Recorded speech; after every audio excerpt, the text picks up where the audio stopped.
కమల్ హాసన్ కర్ణాటక హైకోర్టును ఆశ్రయించారు. కమల్ హాసన్ నటించిన లేటెస్ట్ చిత్రం థగ్ లైఫ్ ఈ నెల 5న విడుదల కానుంది.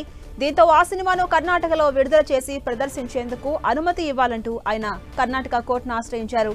కమల్ హాసన్ తరపున ఈ పిటిషన్ను తన నిర్మాణ సంస్థ Raj Kamal films international chief executive officer ద్వారా హైకోర్టులో దాఖలు చేశారు. తన సినిమా విడుదలకు ఆటంకం కలిగించకుండా రాష్ట్ర ప్రభుత్వం, పోలీస్ శాఖ, చలనచిత్ర వాణిజ్య విభాగాలకు ఆదేశాలు జారీ చేయాలని కోరారు.